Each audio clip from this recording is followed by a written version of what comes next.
É claro que racismo e injúria racial não se confundem, são coisas diferentes, né? As tipificações são bem diferentes. Enquanto o racismo é direcionado a uma coletividade, por exemplo, os muçulmanos, os indígenas, os negros, isso é racismo global.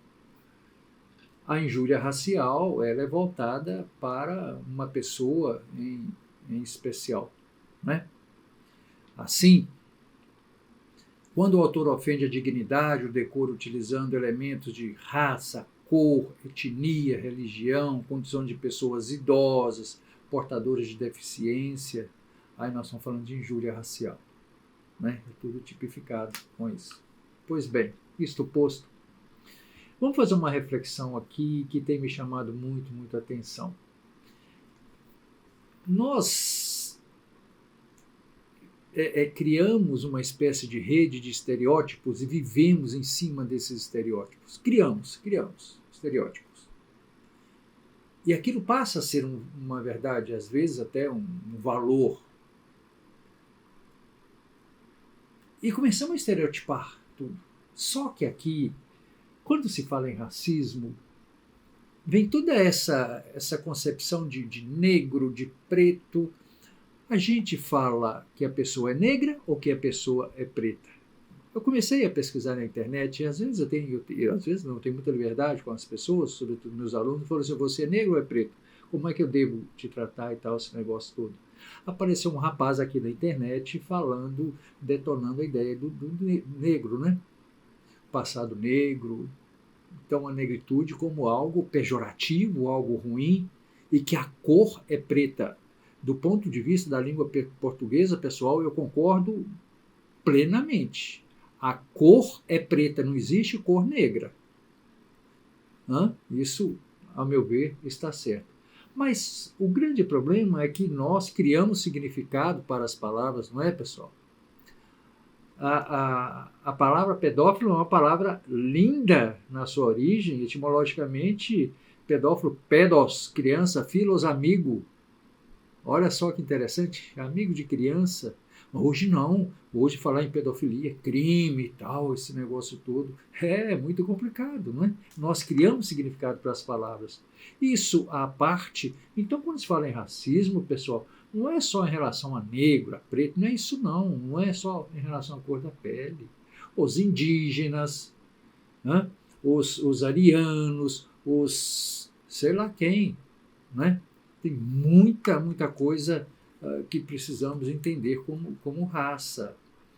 Eu conheço bem a realidade na Argentina, estudei lá por 2 anos. Então, por exemplo, os índios, os indígenas lá, é uma raça que é abominada. Não é? E eles não gostam do homem branco de origem europeia, porque quando os espanhóis chegaram lá, tomaram um espaço que era absolutamente deles. Lá em Roraima, na divisa quase com a Venezuela, eu passei lá, não é? Quando os índios entraram no ônibus, os brancos, enfim, voltaram para trás e falaram assim, gentinha que não presta, e etc. Então tem uma coisa assim muito medonha, horrorosa, nojenta, que é essa coisa do racismo, que atentatório ao princípio da dignidade humana. São seres humanos, são pessoas, são gente como a gente, como diz aquele ditado, não é? E o que mais me chamou a atenção de tantos exemplos, tantos crimes que têm acontecido nessa área, morte, a televisão tem mostrado nos Estados Unidos que é coisa pesadíssima, não é? O que mais me chamou a atenção há pouquíssimos dias, no estado de Santa Catarina, um juiz prolatou uma sentença muito interessante que deu ganho de causa a uma ex-funcionária de um supermercado, que trabalhava no caixa, vítima de racismo. Muito interessante a decisão dele. Mas o que chama a atenção, pessoal, não é a decisão, é a forma como essa moça ela era tratada. Muito interessante. Olha só, ela dizia o seguinte, pelo fato de eu ser negra, Preta. Eu questiono, eu pergunto isso, é negro ou é preto? Como é que eu devo falar para não ofender as pessoas? Ela dizia o seguinte, pessoal, isso está lá nos autos, que o chefe dela dizia, olha, é aqui que está, aqui é que está. O chefe dela dizia coisas assim, melhora essa cara para não levar chibatadas, referência ao período lá da escravidão. Se você não trabalhar direito, se não abrir essa cara, você vai para o tronco, onde os negros eram os escravos, olha, desculpem, os escravos eram amarrados, chicoteados, torturados. Senão você vai para o tronco. Olha que coisa pesada em cima dessa moça. De certa época, foi mostrado para ela, para a equipe, uma foto de uma escrava, naquela época, aí o chefe dizia, olha, deve ser parente. Que horror, pessoal.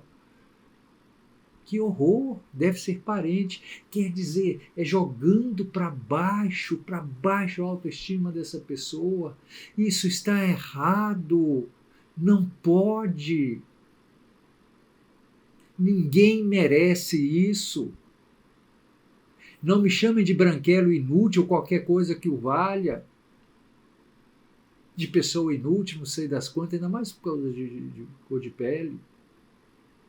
Por favor. Não. E esse magistrado, claro, trabalhou com muita proficiência, por assim dizer. A situação dessa moça em especial foi levada à área de recursos humanos. Olha, foi feita uma reclamação. Qual providência tomada? Nenhuma providência. Pessoal, desculpem, há uma máxima no direito que vai dizer o seguinte, que o empregado ele é o preposto. Existe uma responsabilidade objetiva dos donos daquela empresa em relação aos seus empregados, sobretudo nesse caso que aquela pessoa exercia um cargo de gestão. Então a empresa responde sim, o empregador responde objetivamente pela conduta do seu subordinado. É claro, isso é coisa assim do direito. Mas, pessoal, esse magistrado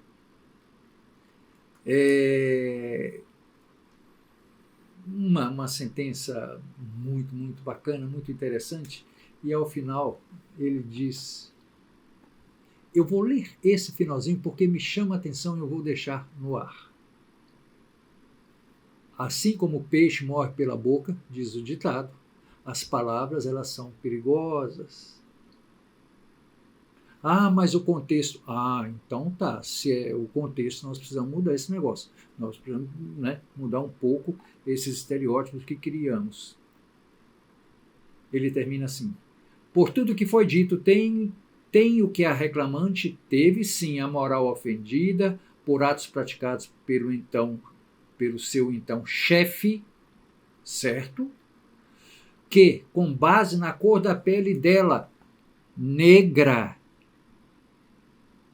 repito, que, com base na cor da pele dela, negra, ofendeu sua dignidade, sua honra, sua condição de ser humano, causou-lhe um inegável dano moral.